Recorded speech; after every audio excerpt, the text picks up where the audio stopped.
So I just got off a long call where I interviewed Axel, our game director, about the current state of Fellowship, why we're looking forward to Early Access Season 3, and everything we're focusing on to get that update in the best possible shape. I think that this context is really going to help all of us as a community understand where we've come from and where we're going. You may have noticed that even earlier in this week, we've changed up how we're communicating around our work. Jupiter, our awesome new community manager, dropped our first campfire checkpoint where you can get extra behind the scenes information. We've also got this video today, and we're committed to being transparent and kind of just telling you what we're doing. No need to overcomplicate things. We want you to get a picture of how our brains are ticking. Now, this does also mean that in this interview that I just recorded, you'll note that we're not 1000% committed to being locked in on absolutely everything, but such is the nature of sharing our ideas early and often. Now, this is a long video, so I've dropped some time codes down in the description for you to scrub through, even though, to be honest, it's really bad for the YouTube algorithm. So maybe to offset that, drop a nice engaging comment below. Feedback on everything is always hugely appreciated. All right, enjoy. All right, good evening, Axel, or good morning, depending on where each of us are in the world. So we've got a lot to talk about. I'm always excited when we get a chance to chat about Fellowship. And also, just as a spoiler, I'm fully addicted. I was saying to Discord this morning, it's got its claws in me. I had Tariq dreams last night. It's all it's all happening. But I really want to chat a little bit about Early Access Season 2, kind of where we've been. We've learned a lot, but mostly I want to focus on where we're going next, because I feel like that context is really, really important for players to understand why we've made certain decisions, and what they can expect over the coming weeks and months, and also why. So the first kind of question I have here, it's two questions. What do you think went poorly with Early Access Season 2 that caused us to learn certain things? And then let's also talk about some of the things that went really well in Early Access Season 2. For sure. I'm very happy with launching 2 new heroes and them being received as well as they were. And there's some of what went poorly in there too. We'll get to that. But I think that was a big one for me. It's 2 new heroes, 2 different roles. It's a tank, it's a healer. We were definitely changing up some stuff with both of those heroes mechanics wise. Definitely no repeats. And they were well received and very popular. And on the flip side, they were very popular. Both the Xavian and Aeona were more powerful than we anticipated, especially the kind of further you climbed with them. And definitely something that we have been talking about, we have been looking at, and a part of that is also we have for Season 3, we have some very good solutions, both for Xavian, in particular for Aeona, because she was a bit trickier. It's not just a numbers problem with Aeona, it was her mechanics. We weren't expecting her mechanics to be able to do the things that she could do, if I keep it simple. But we found really good solutions where we can still maintain her gameplay, because that was really well received. People really liked the core gameplay loop of how to play her. So we don't want to mess that. But we have found some really good solutions, which will bring her back to Sylvie and Vigor, the mortal realm of healing, if you will. It's interesting because we've talked about this before we've done this recording and that sort of stuff, but just in terms of raw numbers and the way that the mechanics work, I don't think people quite grasp exactly how much her effective potential is based on how busted she is right now. Can we talk a little bit about just how much of an outlier she is at the moment? For sure, yeah. So the big thing is she has her stagger mechanic. It is huge. We're not going to remove that. The things that we are changing is going to allow her to still, like I said before, maintain those mechanics. They're really fun. People really like playing with that. The problem was that the way that it worked in season 2 was that there were really no limits to how much she could add stagger to players. And it was similar for her stagger clearing mechanic via her single target and area effect stagger clear abilities spenders. They also had no limits, and that's what we missed. That especially the higher you push, and like when people are getting up to those like eternal 35s or whatever, there's a point where Aeona can do something that Vigor and Sylvie just simply cannot, no matter how much we tune the numbers, which is healing like 7 full health bars on a tank within a few globals. So just ridiculous kind of stuff. And then stacking that on top of the new immunity traits and stuff like that. So there's a few synergies, and there were a few things just core mechanics wise with Aeona's kit that yeah, we definitely missed on. Like, there needs to be some kind of limitations to these things, so it's still that gameplay and you can still cheat death with her using those mechanics, but not quite to that degree, because right now it was almost infinite. Is there anything kind of similar in terms of Xavian, in terms of his uh, sitting, in terms of the tank roster, or are we talking about less mechanics and more just numbers when we come to where Xavian's sitting? With Xavian, it is more numbers. It's not as kind of it's not something that we need to go deep into his code and look at like we needed to do with Aeona, because there we really just had to kind of overhaul a lot of technically how we manage stagger to be able to put in these limitations in a way where we could still maintain the gameplay.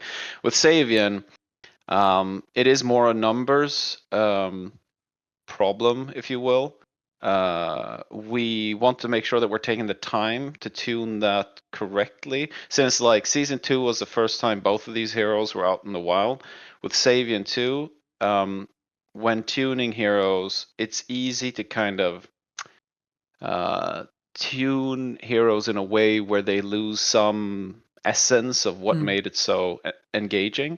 So we wanted to take some time and really look over Xavian's talents and his core kit and how everything interacts and his mana management. There's a bunch of stuff there. So we wanted to take some time, and we have been looking at that. And yeah, it's the same there. Like, just making sure that survivability wise, damage wise, Xavian is brought to the realm of the mortals as well. Although Xavian was not as bad an outlier as Aeona was, for sure. Yeah. Yeah, so I mean, people in the community right now, they kind of understand where Aeona sits, and they might have also seen some recent changes to Vigor. Um, we're kind of in this situation where we have to break Vigor to make Vigor competitive, and then it's like, well, where do you stop, right? And I know Sylvie players right now are, understandably feeling like a little like left out in the cold. But we're in this interesting production situation where if the answer is to break the game more, does that make sense from a production perspective? And this is something that I think would be interesting for people to understand is, when do you stop and when do you look ahead, right? When do we just say we have to push ahead to make the game better rather than band-aid solutions for right now? How has the team been feeling about that over in the studio? Yeah. Happy you bring that up. Yeah, so we're doing a lot of things for season 3. There's a lot of cool stuff that we want to get in for season 3. So leading up to season 2, we already had internally, um, we were focused in on like, for season 2, we're gonna release these 2 new heroes. We're gonna make sure things are all right, but we really want to switch over gears for season 3 and all the stuff that's coming there as soon as possible, because if we stay too long on season 2, there's a risk that we start losing stuff that we could get in for season 3, and we really want season 3 to have all these things because we feel it's a very neat package together, basically. And so yeah, definitely that was a big discussion. And as we noticed, like the healer situation with Aeona, we did come in with some adjustments to Vigor, which was kind of our knee jerk, and like we, like yeah, okay, we see it. Aeona is kind of uh, uh, very powerful right now. We want to do something. Um, so we got that patch out, and we looked at Sylvie, and to be fully transparent, looking at Sylvie's kit, it's like we would have to make some very dramatic changes to Sylvie in order to allow her to catch up. Because the problem with Aeona is not healing throughput. That's a numbers game. That's something that we could have just tuned. But the problem is actually mechanical effective HP. And Sylvie doesn't really have that much effective HP tools aside from like her passive max health aura, and she has some legendary effects and stuff like that. And when we were talking, so this was after the updates we did to Vigor, who is easier because he's got a bunch of absorbs and stuff, so it was easier to kind of lift his effective HP. But then we were starting to look at what we should do with Sylvie, and we landed on like, this is not really the game that we want to make. Like we don't want this to be a game where all the healers are just racing on effective HP. We want output to be another avenue for and competitive avenue for, so that we can have different styles of healers. That's very important to us, that every healer feels very unique. So what happened was any kind of updates to Sylvie started to get pushed out because we got stuck in discussions instead on like, so what is that? What is the healer experience? How do we make, like, how do we look at all the systems in the game and make sure that we can provide that? So we started to get really stuck into those discussions, and we started to come up with really cool solutions. And at that point, as I said, we were already kind of like, we want to focus a lot on season 3 for during season 2 because we have so much stuff we want to get in there. So it just kind of made sense for us, like, hey, I think we got to live with sorry Sylvie's. She is behind on the top leagues. She still plays fine all the way up to Eternal, but at some point she's going to struggle for sure. We are very aware. We have some really cool stuff coming for Sylvie for season 3 as well. So she's going to be really awesome. And like I said, yeah, just season 3 overall is very exciting. Yeah, we'll get to season 3 in just a sec, but I like that we are focused on making the game better objectively going forward, as opposed to, like, I mean, if you were being a little bit reductive, it might, is it fair to say that Sylvie is actually the healer that almost works as intended more so than Aeona and Vigor right now? It doesn't Yes. seem like the Yes. solution would be to break her for this season, but rather to fix Aeona and Vigor for next season. We Yes. want to put ourselves in a really good spot. Like you mentioned, and I've written some notes over here. There's a lot of stuff coming for season 3. We're gonna keep talking. I mean, we've spent just 10 minutes going over where we are now, but the real context that I want to give people is about where we are going, because I think that will make a lot of sense. One of the things before we get into that I am really hoping that we can do going forward, because our next update is going to be really, really important for us. It's going to be important that we get a lot of new people, reactivate a lot of people, that we have, hopefully, and again, I'm not 100% sure this is happening yet, but my goal would be to get more testing happening.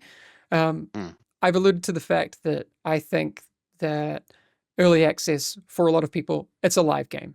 No matter the our reality on the production side, that's how a lot of people experience it. So I think it would make sense for us to have other avenues for testing. We've done it before with First Look and having that really kind of dynamic, bring a server up for a weekend, test those things, iterate, and we need a space to be able to do that, where we can't really do that on the early access version right now without making people's experience very impacted. So that's my own personal intent. Whether or not we are able to make that happen for this next update, we will see. but yeah, more open communication about everything that's going on, more flexible testing, and getting back to the things that I know as a team we really like to be able to do. So let's go over some of the things that are coming in the updates. I've got a huge list. You actually mentioned already, and we haven't even talked about this before. But over the past few weeks, you've been mentioning to me there's like a lot more hero reworks than people are probably expecting. Can we start there? What is Sure. what Yeah. is the depth and breadth of those hero reworks?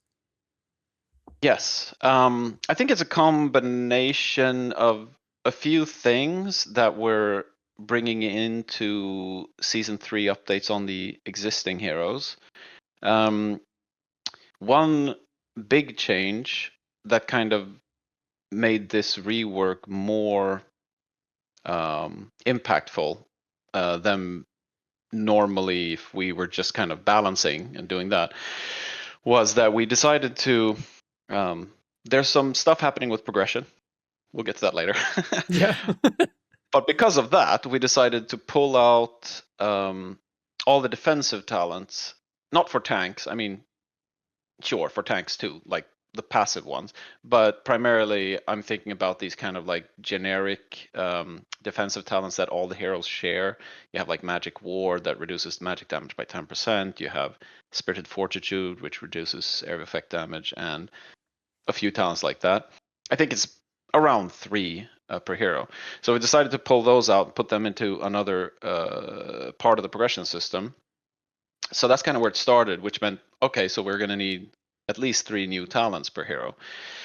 And which is usually the case, like if we take Rime as an example. So we have 3 talents we need to create for Rime, and we've had ideas for builds that we felt either were lacking or just builds that we would have loved to see, but that don't really, there's not the talents to kind of support a build like that or legendary. So that gets pulled in, and then of course we're constantly looking at feedback and reading on the Discord forums and anywhere where feedback is coming, and there's a lot of good ideas coming from the feedback as well.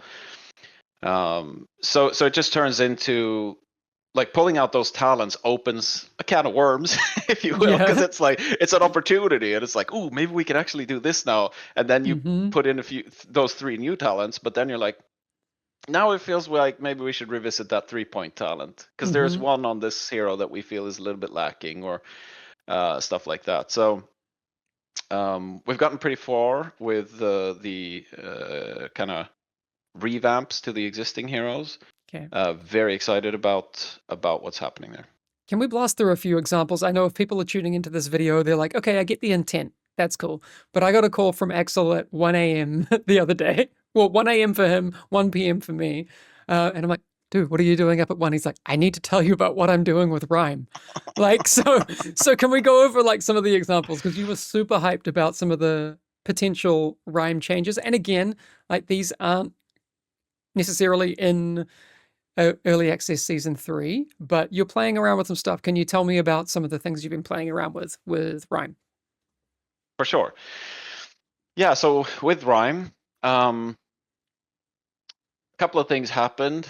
I don't know if I'll take the whole kind of thought trail and how it all unfolded. Just I'll some jump around a just some bit. This is what happens abilities. when, Yeah, yeah, like, yeah. I'm in my cerebral fortress of solitude now, so just bear with me. We wanted to do more with her birds and her like non-spender stuff. That's how it started, at least. And one talent that we've been eyeing for a while on the 3-pointer side is Cascading Blitz, which is a talent that makes her Ice Blitz, which is a 2-minute cooldown. That baseline, it just increases all damage you deal by 20% for a while. And then there was this 3-point talent where any anima you generate while you have that buff will cause birds to spawn and attack your enemies, which made her kind of like a big Gatling gun of these magic birds. That's We've cool. always loved that effect. And then that talent also had that you would extend the duration of the buff the more birds that hit enemies, so you can kind of keep that buff alive for a long time.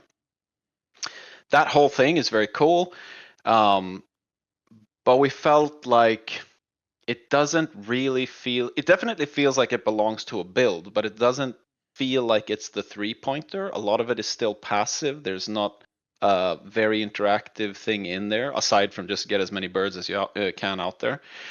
And like I said, we should do something more with birds, and like we've got her beam build, we've got a clear kind of spender build, and now with her new legendary in season 2, we've got that alt, just like crazy alt build as well. So we felt like something with bursting ice and birds feels like it's missing. So yeah, that's where it started, and stuff that happened was we made her Winter's Embrace talent baseline. So Winter's Embrace was a 2-point talent where when you put out Bursting Ice, you get a window where you're dealing 20% more damage. That talent feels like it's become like you don't really play Rime without that talent, because it's not just powerful, it's also very fun, because you get these small windows very often where you want to kind of put in all your damage. So we made that baseline, which opened up that talent slot as well, where we now have a Bursting Ice themed talent that is connected to birds. And we've added more talents that connect to birds, and birds that can proc Bursting Ice pulses. So that's kind of where the build started to roll. And yeah, so we had this empty 3-pointer slot now, because what we did was, to be clear, so we split up the Cascading Blitz talent and made it so Ice Blitz now baseline will be extended by bird hits. So that's going to be baseline in all builds. But there's a new 2-point talent, which is going to give the effect of spawning birds every time you generate anima. So if you really want that huge bursting ice gameplay from season 2 and season 1, then you'll pick up that 2-point talent, and you kind of got that full package again. But so okay, so we got the old builds are intact with a few new options, and then we got this bursting ice bird stuff going on, and then we've moved the cascading blitz out to baseline and the 2-pointer, so that 3-pointer was open. And we were talking about that, and we felt like, okay, we want to do something that feels different here. Like, let's give her something that makes her get a build that feels very different from her normal playstyle. So we have a talent called Icy Talons, which is gonna be swapping out your spenders completely. And so what happens is you pick Icy Talons, and your Glacial Blast becomes Talon Strike, and your Ice Comet becomes Rising Talons. And these two spenders work differently than Glacial Blast and Ice Comet. So both of them, so one of them is for single target, one of them is for multi-target. Both of them will always spend all your Winter Orbs. So and they will strike depending on how many Winter Orbs you spend. So you can like build up to 5 and then throw out one of those abilities, and it will. We haven't actually done the visuals yet, so we'll see. Some kind of ice spikes or bird claws or whatever it is will hit 5 times if you spend 5 on it. That's awesome. Now, what's really interesting is that the ice talent abilities are still gonna synergize with all other talents that affect Glacial Blast and Ice Comet. So you can still pick up Glacial Assault. You can still pick up Greater Glacial Blast and all those talents, and they will work with the Ice Talon version of the abilities. And I guess the biggest difference there as well is that this means that you no longer have a cast time on Glacial Blast, because both of the Talon Strike abilities are instant. However, it's also it's much more reliant on building as much resources as you can, which is also going to be a very big shift from like generally with Rime. It's easy to overcap on resources. There are moments where it's like there's more stuff to press than you have time to press them, and you're kind of risking overcapping on resources. With this build, you're not going to really overcap on resources ever, because you're spending everything. But now you really want more resource generation, because you want to build up those as big as you can when you're using them. So very different feel. Early testing has been cool. Different, cool, more mobile. Still definitely not like making the other builds redundant, just a very different playstyle for her. So very excited about that. So that's an example. Yep. Exactly. No, and I love that for pushing Fellowship forward. I think that's really cool. I mean, there's going to be other heroes that receive similar kinds of additions and that sort of stuff, and there'll be heroes that don't. Right? We can't go into every update and redesign every hero every time. That doesn't make sense. Very, very quickly, you also mentioned Helena as a candidate for getting some reworks. What's the like elevator pitch for some of those changes for her? We'll see, because we have the paper design. We are today started to prototype the changes to her. So we'll see exactly where it lands. A lot of like take this with a measure of salt, but what we're testing is shifting around a little bit how her whole kit works.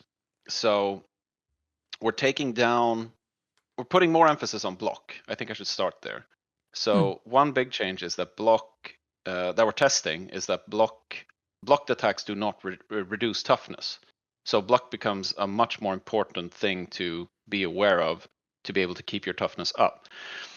With that change, we are reducing the amount of toughness that you generate with shields up, because shields up also gives you block chance. So now it still gives you some toughness, but the big thing about shields up is it gives you a lot of block for a while. So it's still kind of your primary rotational defensive. You want to keep it up. What we're doing then is we're shifting some of the toughness generation into other abilities. So shield throw is going to generate toughness now based on the damage it deals, which means it's going to synergize with talents that modify its damage, which will then generate more toughness as well. And shockwave is going to generate toughness as well. So we're kind of just like toughness has been very focused on like shield slam and shields up, and we're kind of spreading it out now over more abilities, which opens up for more builds, because that means you're not necessarily just like we can, when we're looking at the talents, we can now play around more with shield throw builds or shockwave focused builds without it losing a lot of the defensive power of generating toughness. So it kind of just opens it up for us and lets us like, okay, cool, we can actually make a shockwave build now that doesn't care too much about shield slam. We can still have a shield slam build, and we can have a shield throw build as well that has the defensiveness, because in the current as Helena is currently, there is a shield throw build, but it's mostly for damage, and you're sacrificing a lot of defenses for that. Yep. There's a lot. There's a lot of talent updates happening to Helena too, because she had one of the older talent trees of the existing heroes. So yeah. Well, she is one of the oldest heroes that more we than have. half of the talents. Yeah. Are gonna yeah, absolutely.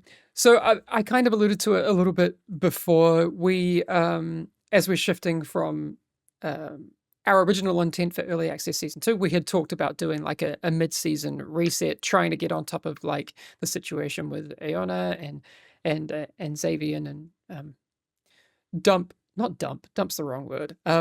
Release a few new features and that sort of thing in the mid-season. But then we realized that for the future health of the game, it makes sense to move some of those things to the early access season 3 update. I do want to kind of give the disclaimer that there are still some things that the team are working on that are kind of filtering in when it makes sense, like the gem UI stuff that came in today. I think, and you'll know better than I do, but there's some bad luck protection stuff we are kind of working on as well that might find its way in before early access season 3. Maybe. Yeah, there's these things that might come. Because we're doing stuff with items, so yeah, no, exactly. We'll get to that. We'll get to that in a sec. And then on the other side, so Cam is also working on some changes to the way that queuing and matchmaking. I've talked about this with the community quite a bit. Before we kind of add any of these things in, like voting to leave a dungeon, voting to restart a dungeon, I would love to have these things in. Just kind of general quality of life that our game is missing to kind of keep things running smoothly. And then, if you leave a dungeon without everyone kind of voting to throw in the towel, maybe you'll get like a small timeout so we can kind of keep the queues healthy. Again, just as so you understand our kind of ethos with these kinds of features. We want to be, light-handed and deliberate with them and kind of just see how they adjust player behavior over time, but we do see it as a really important part of the game health in general. But those sorts of things are being worked on and may or may not be in before early access season 3. But there are a bunch of things. We talked about features like communities that we wanted to possibly get in mid-season. It makes sense for us now to kind of continue to refine that and get it in for the next season. What are some of the, before we get to heroes, dungeons, capstones, a Pinnacle dungeon? We'll talk about that in a sec. What are some of those other features that you're excited about coming in early access season 3? We could talk a bit about, loot, just a little bit. We have some ideas, and in the spirit of openness, and possibly something that we might test at some point. What are some of the things that you might want to do with loot? Maybe With in a loot specifically. in a non-committal sense, or Very non-committal. Yeah. No, it's good. It's good. Caveat it, because we're testing. You never know when you explore and try something to have a pivot on something, and then when you actually start trying it, it's like, oh, and then you have to you don't know. make a call if you can have time to iterate on it. That's how it works. But yeah, we are. We want to try. We want to dare, if I say that, to be a bit more experimental with exactly how everything works within Fellowship, and the itemization, as in like loot and items and stuff, are a very central part of the Fellowship experience and what the game is about. And we've had a system. To be fully transparent about it, we decided early on that we wanted to make a itemization design that allowed for some choice, but we wanted to kind of keep it pretty restricted so that we could have better control over friends playing together and making sure that they stayed fairly even, and also like competitively, when people really are getting competitive about the game, that it's like it's pretty even. And aside from Xavian and Aeona in season 2, I think we've done a pretty good job with that. We've had some stragglers sometimes. Season 1, Larion was a straggler for a long time, and then we gave him some buffs. But I think a lot of people would notice that we have worked very hard to try to like keep things even. Now, and then focus on like, so where's the choices and the more kind of customization that you do with your character and your builds, and like focus that more on other external systems like the gems and the talents and stuff like that. But in general, I would say a more controlled itemization design.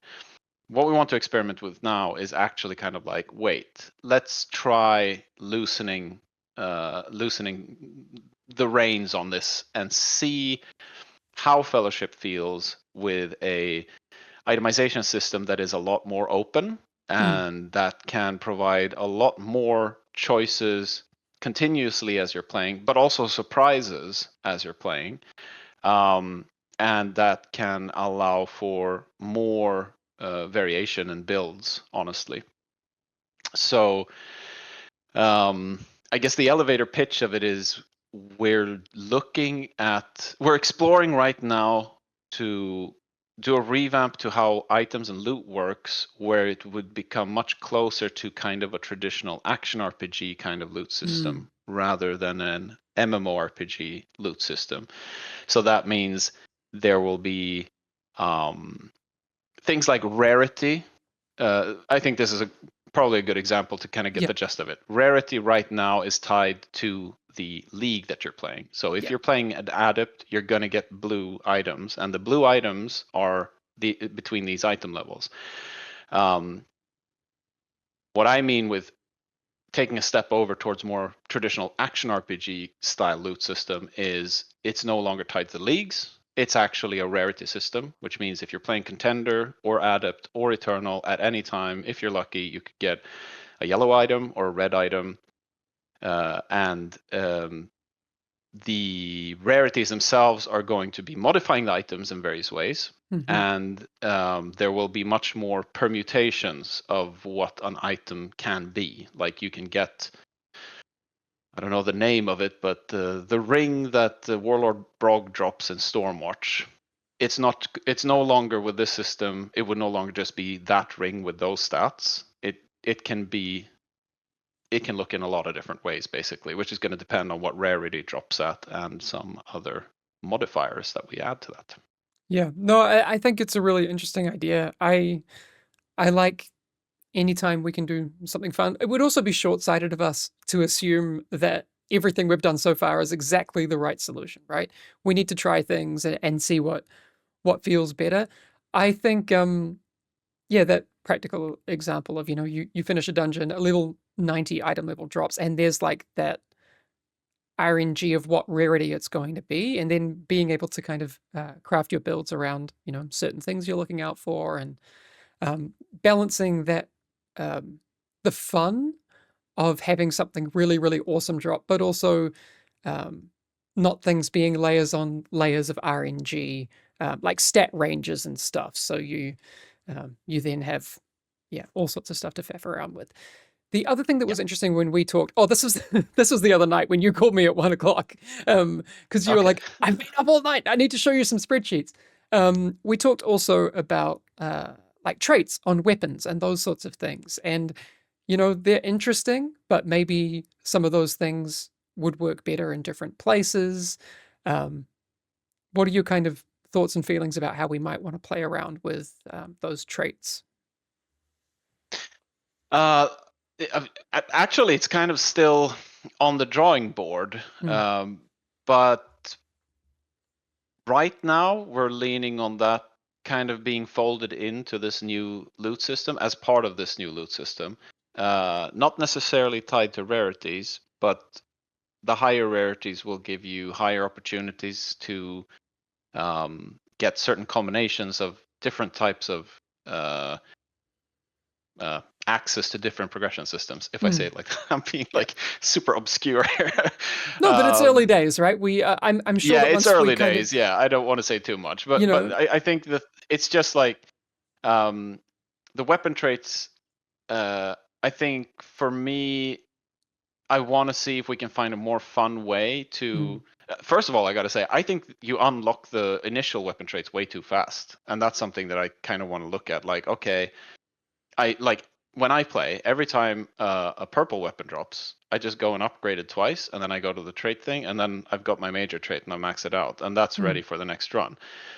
However, when it comes to grinding the gold for empowering those traits and upgrading the ranks on them, it's like, oh, this is quite an investment, and we're fully mhm, aware that like there's no way to refund when you scrap weapons, so it's kind of locks you into a weapon if you choose it early on because you're investing a lot into it. So we want to take the opportunity to kind of look at those things that we think could work better.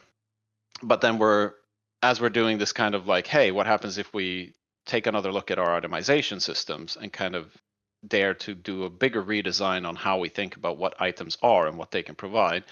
Yeah, so we're just looking at how we can tie all this together to create a system that has more variation, more excitement, and more easier to manage. And it's the same with mm, gems. Like in this whole redesign, we're looking at gems too. We just added the gem cap tracker in season 2, which should have been there from the start for sure, and valid feedback 100%. And at the same time, it's similar there, where it's like, is this really exactly how our gems should work? Because they should be able to work in a better way, like yeah. respecking and trying different builds and stuff. Because that's really the kind of game we want Fellowship to be, where you're trying stuff. So Hmm. once again, like this kind of fundamental pillar or part of the game that is the loot system. As we're going in to look at that again, and as we're kind of leaning in a different direction on how we want to approach that, we're taking the opportunity to also like, hey, let's make gems more fun, less costly to play around with. Let's make sure traits. Well, I would say I think traits should take a little bit longer to access the first time you get a weapon. Mm-hmm. I think it's a bit fast there. I would like to slow that down, or at least make it be a choice between that, or if you want to go deeper into gems or deeper into some other system like set bonuses. And we want to talk about set bonus too, and we're talking about set bonuses, and we want to get the. There's a lot of stuff going on. No, I mean, I love that we're having this conversation. I'm just like, as you're talking, I'm feeling like, look, the past few months, there's been some adjustments and these sorts of things where, we're excited to move forward. And right now, I'm just feeling like really super, super excited. One of the things that I'm really excited about with being able to talk more openly about what we are doing is that I think from a community perspective, I could understand why people feel like their feedback is falling a little bit on deaf ears. Like that's fair because we haven't been as open as I would like. But as we kind of move forward, I think this kind of dialogue is really, really important because I think if I want people to take something away from this conversation I'm having with you right now, it's that we're in early access. Feedback actually has an impact, right? Like we are able to make big, bold decisions about our designs, about the macro and and micro parts of fellowship to really kind of make it into something new. So I I want to urge people to continue just to keep giving feedback because the impact of it is huge. And I'm sorry if we haven't done as good of a job of communicating that over the past few months, but I'm excited as we head into the next update to do more and more of that. So keep the feedback coming. Once we get closer to early access season 3, we'll be doing like a huge deep dive and it'll be very pretty and there'll be all sorts of footage and all that sort of stuff. I don't feel the need to wait to talk about some of those things. I don't think we need to. With the proviso of, I don't want to spoil like top level mechanics for new content. I don't want to solve things for people before they get there. But we have a lot of cool things. We have like a theme for the new update. We have a new hero or an old hero that's anyway. We'll talk about that. We have like a new enemy faction. We have So anyway, let's kind of first talk about like the kind of overarching theme for this update. I've seen a bunch of concept art. What kind of themes are the art team playing around with? Yes.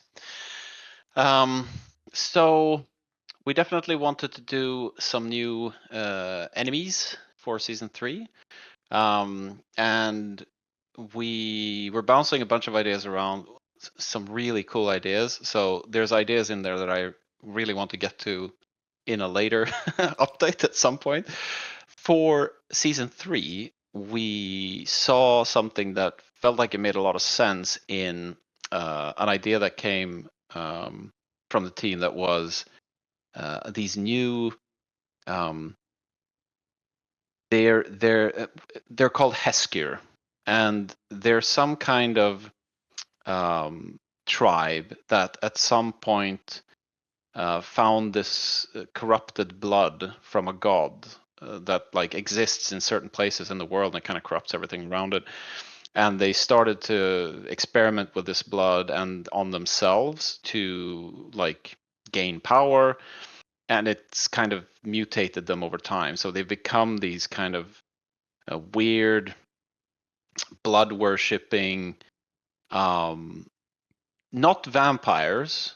These guys are more like some kind of. It feels like like an ancient weird race of some otherworldly kind of thing. Otherworldly is a good way to explain it. It's Yeah, it's cool. and they're quite like sophisticated. So a lot of their kind of their architecture and their kind of style is feels within the world of Fellowship feels futuristic. Like it's very kind of sophisticated, I would say. But yeah, so these guys is going to be Heskir is going to be the new faction, and we've got a bunch of really cool designs for enemies and bosses that are coming along there. And together with that, we are, as you were mentioning, we're returning to Gunde. Return to Gunde, who is a hero we were working on earlier, who didn't make it into early access launch. Yeah. And we're returning to him now, and he is a blood-fueled berserker Viking and a bit of a psychopath. He's a bit of an Yeah. anti-hero. Yeah. um,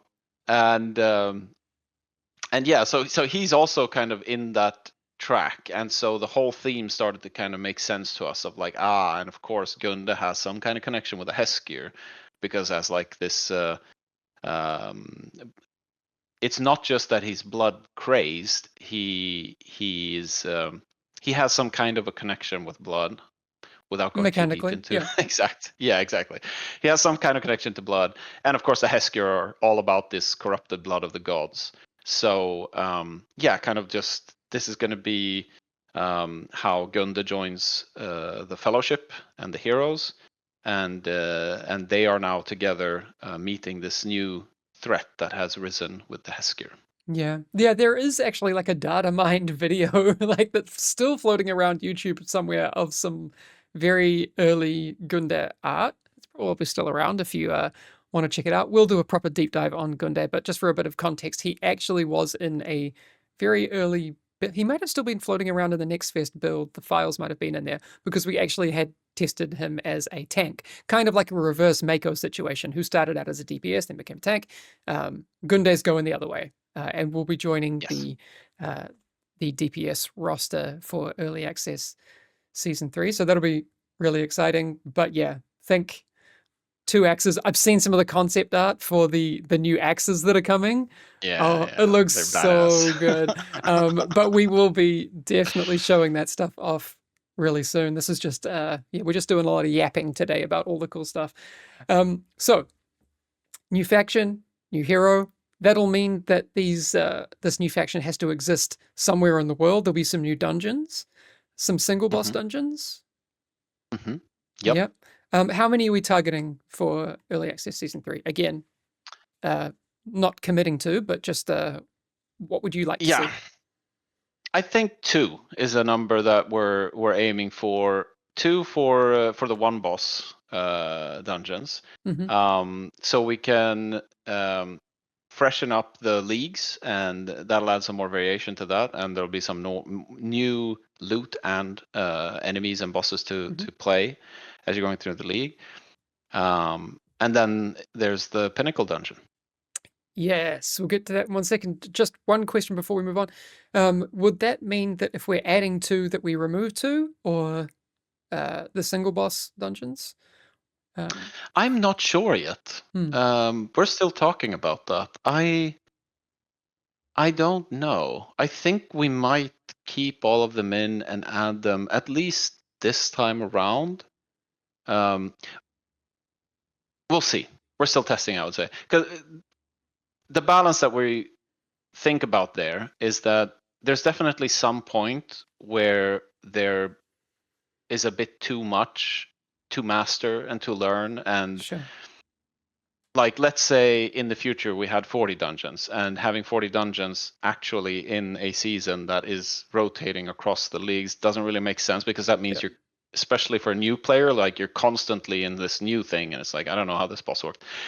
So that was an extreme example, but like, No, so that's there is some line where it's like too many.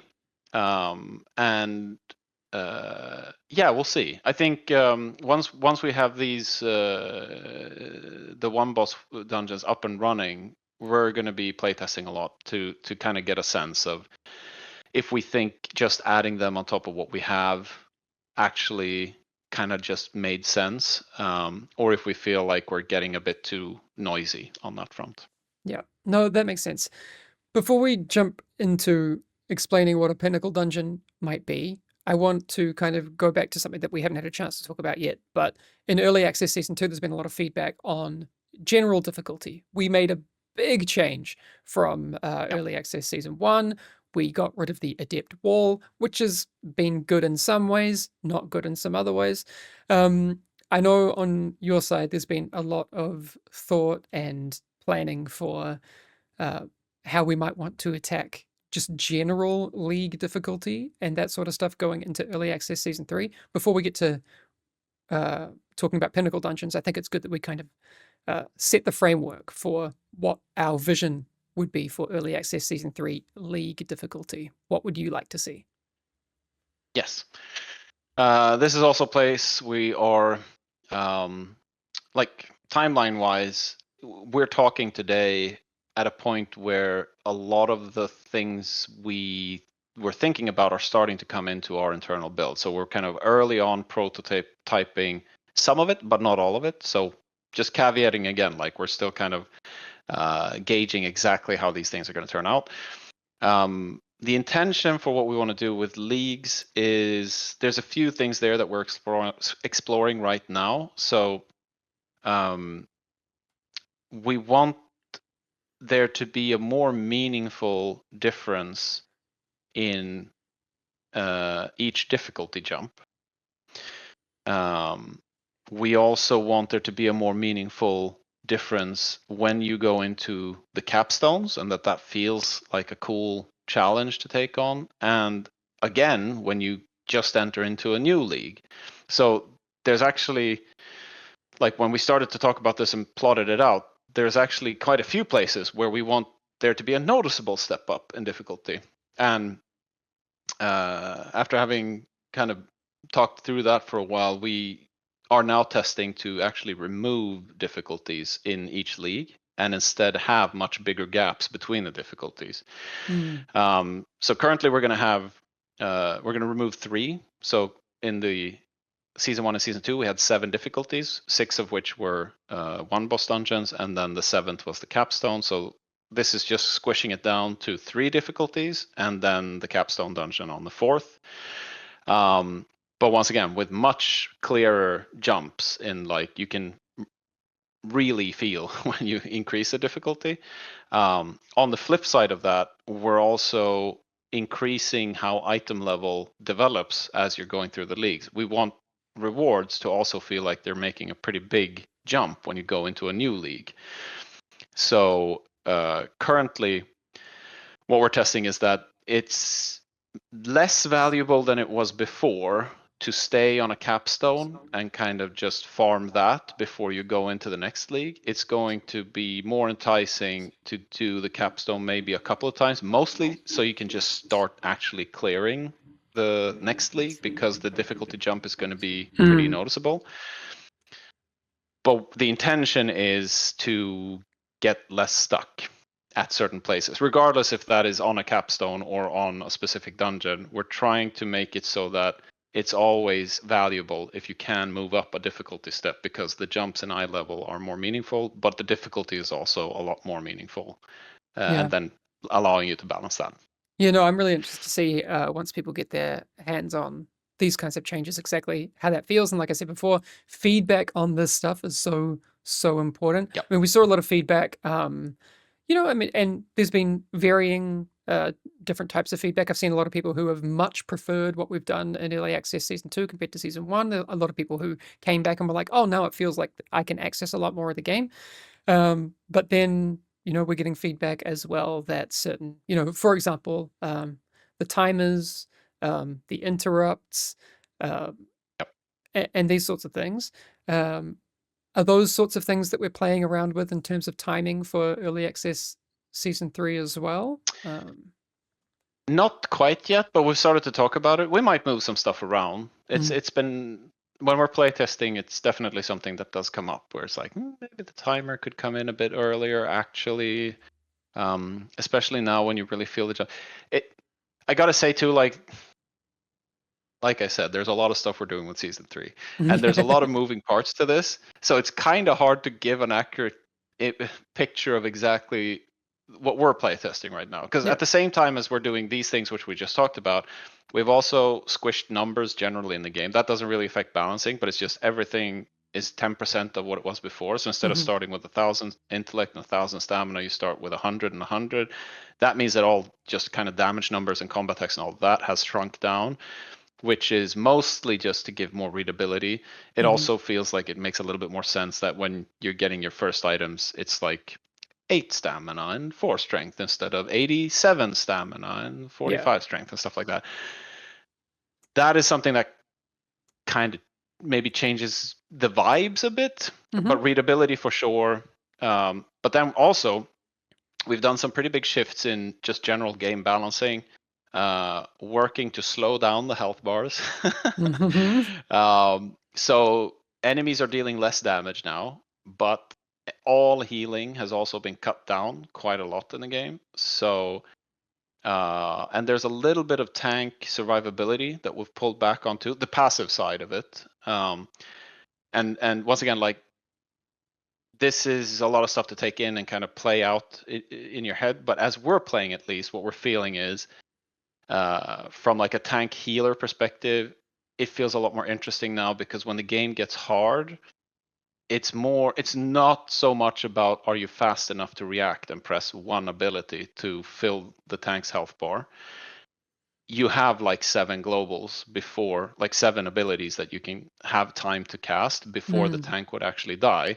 But it's more a feeling of attrition, where it's like you don't have spells that can just fill someone's health bar, so you have to work more with more of your abilities, which also allows us to do a lot more interesting things with talents and traits, because all of a sudden there's more room for strategy and an Yeah. expression of skill, because it's like, if you press these 4 buttons in this order instead of these other 4 buttons in that order, you're going to have a much more different effect on what's going on. So this is something I feel is very healthy for the game, and it also is part of what I was talking about earlier about, like, sure, mechanically we needed to address some things with Aeona. When that was done, we just want to make sure that the game allows for more variation in how you play and the different hero styles.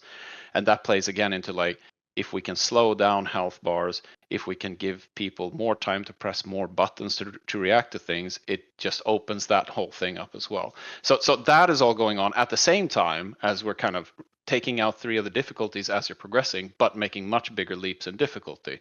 So, like, the actual result of all of these things that we're changing around is, yeah, it's a bit hard to convey, but if I Yeah. try to, I would say it's slower than it was in season 2.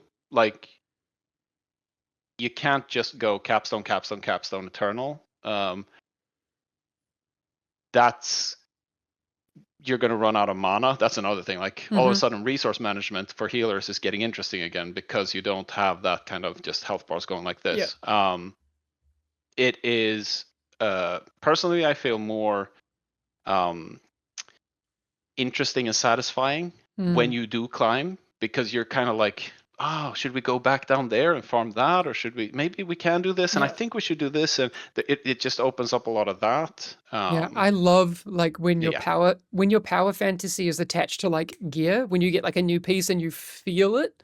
That's just I love that feeling. I think also like removing some of the granularity from the difficulties, making those bigger jumps. It's also going to have flow-on effects like helping with matchmaking and these sorts of things. Yes. Um, Yes.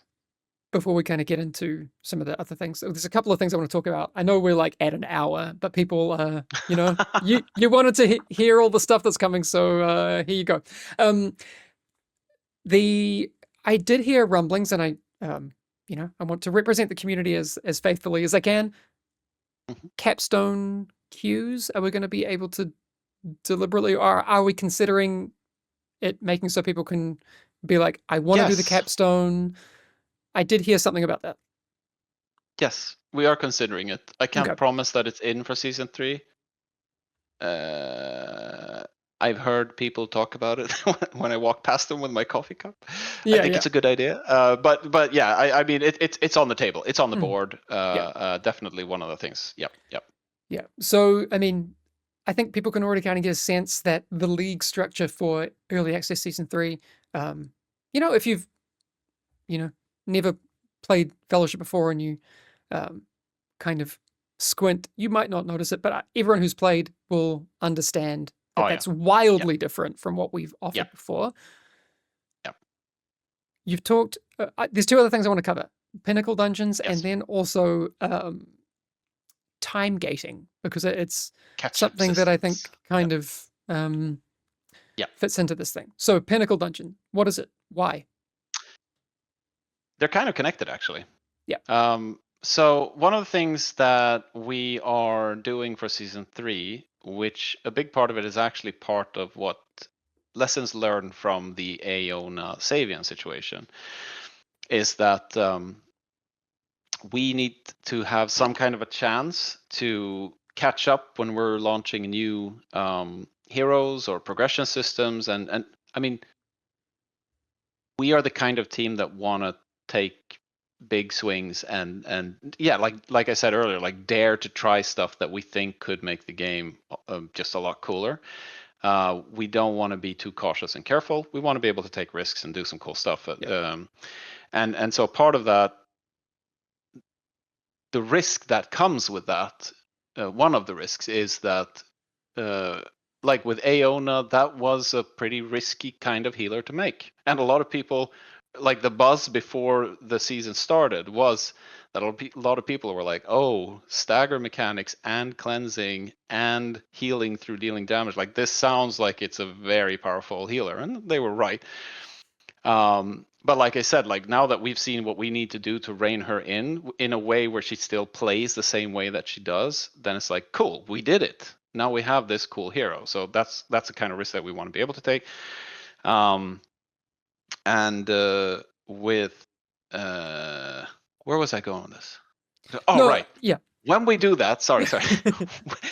I'm tired. It's okay. When we do this, there are going to be situations where we start a new season and there's something, a hero, a certain progression system, something that we just missed. There's always that risk. And we need to get a chance to catch up and not make rash decisions and come up with poor solutions because we need to patch on day 2. Otherwise, everyone's going to just go through the entire leaderboard and it's over and we have to reset the leaderboards. And like that's what we want to avoid. So we're putting in some chapters to each season. That's how I would look at it. Yeah. So what we're going to do is when season 3 starts, there will be a certain amount of gems that you can collect in the first week. And then you won't get more gems that week. The next week, you're going to be able to get more gems. A bigger one of those is going to be that in the first week, you will not be able to enter Eternal. So the Paragon Capstone is going to be the max limit for the league progression. And then you'll have to wait till week 2 until we open up Eternal. So one of the reasons, which was what I talked about before, is that will allow us to catch outliers and balancing issues that we may have missed, and we can take our time to have good solutions and patch that so that once we get to the whole game opening up, we don't get the kind of Aeona Xavian situation that we got in season 2. Very healthy for the game. 2, it actually allows people to come in week 2 and not be so far behind that they feel like there's no point in me even joining in this season. I'll just wait for the next one. Also because that means like if you in week 1 you can get 30 gems and in week 2 you can get 60 gems, we can also make it so that people who have less than 30 gems get twice as many gems until they catch up. So now there's actually a way for people to get in and catch up to players who, if they miss the first week, which is also healthy for the game because that means that it's less of like you're there day 1 or you missed the train. Yes, and that's kind of where we get to the Pinnacle dungeon. If you don't mind me transitioning towards I think it's a good transition. Yeah, just before we move on, also like yes. What Axel's saying here is we want to focus on the game health. Like I mentioned before, like as a reminder, that doesn't mean that we can't also do some things before we get to dropping in an update that can help with game health. Like I said, I really want to focus on larger scale testing before we even get to this point. But yeah, there's lots to do. All right, Pinnacles. Yes. Lay it on me. Yes. So, with this context, when we were looking at the new big Heskir dungeon, I got to say too, looking at some of those boss designs, I was like, oh wow, this is actually quite advanced stuff. So that was a bit of a factor too. Very cool fights. I'm very excited about those. Anyway, with this new kind of first few weeks of the season, there is a way for people to catch up, and there is this kind of rolling out chapters of that season. We wanted to make sure that there was something interesting for people to challenge themselves with within each of those weeks. So the Pinnacle dungeon is actually it's a big dungeon but it's not part of the normal league system. So it's going to have its own tab, similarly to Eternal, and it'll be called the Pinnacle Dungeon. And the Pinnacle Dungeon only exists in a few difficulties. And the first difficulty is unlocked for you when you have successfully completed the Paragon Capstone. And it is significantly more challenging than the Paragon Capstone. So the thinking here is the first week, the big goal will be, can you beat the first difficulty of the Pinnacle Dungeon? And then there will be a new difficulty for that for the next week. And so, like I said, we'll have a few that are kind of spread out where you need to reach a certain level in order to unlock that next difficulty of the Pinnacle Dungeon. And the Pinnacle Dungeon is going to have a few of its own rewards. I'm not going to go into any details there. And it's going to work a bit differently. It looks like we're going to make it work a bit differently, as in the Pinnacle Dungeon is going to be something that you can get rewards from once a week. So we don't want the Pinnacle Dungeon to become something that people do like 20 times a day. That's not really the intention of this. We want the Pinnacle Dungeon to be this thing that you go and do. You can play it several times if you want to. You can take like different friends through it if you want to, but the rewards are set once per week on this Pinnacle Dungeon. And of course, with that, they're going to be pretty interesting, powerful rewards. So you're going to want to try to do that if you can. Cool. All right. No, I'm excited. I can't wait to see exactly, like, I want it to be really, really hard. Like, so I mean, it'll be interesting to see exactly where we end up on that, especially as we kind of get into making more and more, experimental dungeons and boss fights and these sorts of things. But like I said, you won't see those boss fights before actually once you reach that in early access season 3. So that'd be fun. Okay, I think that's pretty much. I mean, it's not all the context for early access season 3, but it's a lot for people to chew on. We're well over an hour. This is going to be a super long video. I did also ask this as a way to kind of wrap up this conversation, if there's a way for us to see if there's going to be any possibility of finding Sir Bombastic in early access season 3. But you never know. We'll see. We'll see. The really important stuff. But yeah, thanks, Axel. I know it's getting late there. I mean, I can't wait to see what people think of some of these things. And yeah, we're really excited to talk about this with everyone. But I'll let you get to bed, and we'll be talking more and more very soon. Awesome. All right, thanks Axel. Everyone. Bye. Take care. Cheers. Well. You made it here to the end of the video. I'm really proud of you, and kind of just a little baffled that you lasted that long. Anyway, like last time, I feel like you deserve a treat, so I'll be picking a winner from the comments to get a set of codes so you can bring some more of your friends into our game. Okay? See you again really soon. Bye.